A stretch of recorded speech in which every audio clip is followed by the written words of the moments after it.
Hi everyone, इस video में मैं एलएचबी कोच के बारे में डिस्कस करने वाला हूं। एलएचबी कोच से अच्छा खासा क्वेश्चन हर एग्ज़ाम में पूछा जाता है। एलडीसी इलेक्ट्रिकल के एग्ज़ाम में पूछा जाता है। तो इस क्वेश्चन को डिस्कस करने से पहले मैं रेकमेंड करूंगा दो बुक अगर आप पढ़ते हैं, एक एलएचबी कोच इलेक्ट्रिकल और दूसरा बुक है एलएचबी कोच नॉन एसी। ये दोनों अगर बुक पढ़ लेते हैं तो इसका ज़्यादातर क्वेश्चन आप आसानी से सॉल्व कर लेंगे। इस वीडियो में मैं 30 क्वेश्चन डिस्कस करूंगा। हालांकि टोटल नंबर ऑफ़ क्वेश्चन 300 होंगे। 300 क्वेश्चन डिस्कस कर लेते हैं तो हर एग्ज़ाम में 5 से 6 क्वेश्चन कवर हो जाता है। तो स्टार्ट करते हैं। पहला सेक्शन है इसका जनरल क्वेश्चंस।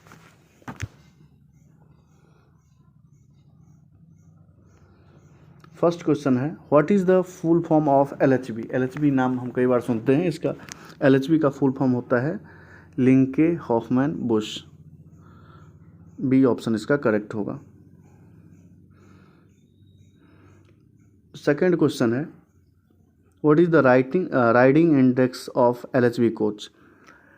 राइडिंग इंडेक्स एक ऐसा फैक्टर है जो किसी भी कोच के कंफर्ट लेवल को बताता है।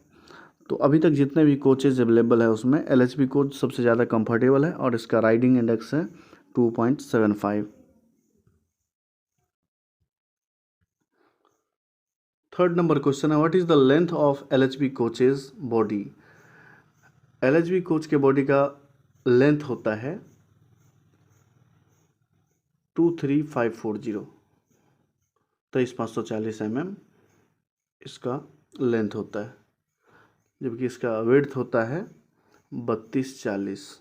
दोनों के लास्ट में 40, यहाँ भी 40।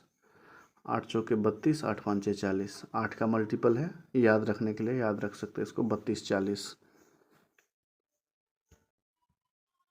क्वेश्चन नंबर 5 है, what is the higher speed potential of LHB coach.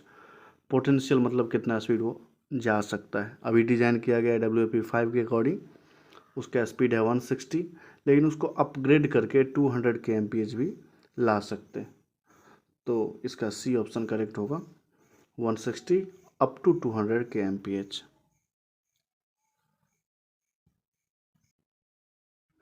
Question number 6 है, what is the length of LHB power car body.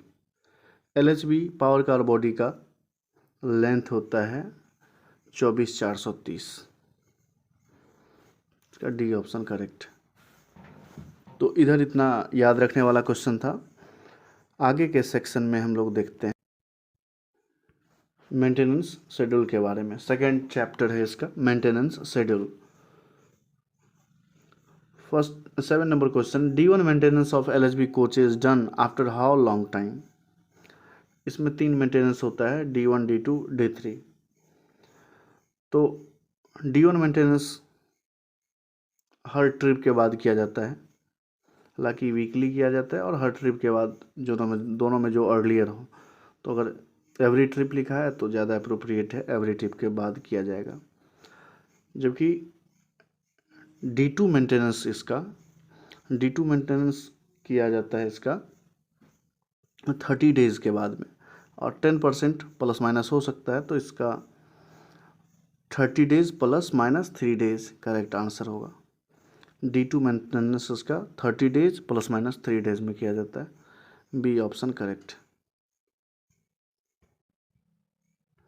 फिर इसका D3 मेंटेनेंस जो है वो 6 महीने के बाद, यानी 180 डेज़ प्लस माइनस 15 डेज़ के बाद किया जाता है।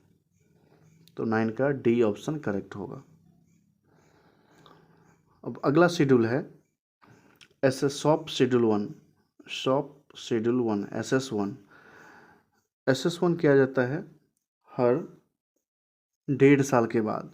इसके साथ ही इसके किलोमीटर भी अटैच होते हैं, जो कि SS1 के लिए होता है। SS1 के लिए 1.5 साल या 6 लाख किलोमीटर, दोनों में जो अर्लियर हो शेड्यूलिंग की जाती है।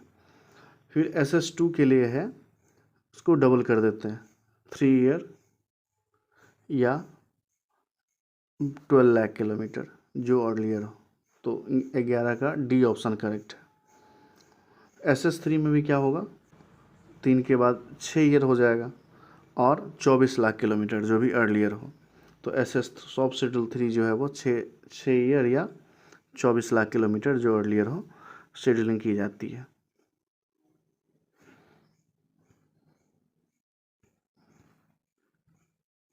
फिर अब डिस्टेंस से रिलेटेड पूछ दिया, सेम क्वेश्चन रिपीट हो रहा है।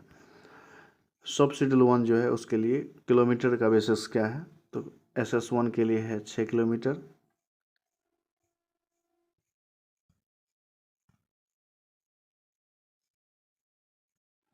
सब शेड्यूल 2 के लिए है 12 किलोमीटर, और POH जो किया जाता है वो 24 लाख किलोमीटर के बाद किया जाता है।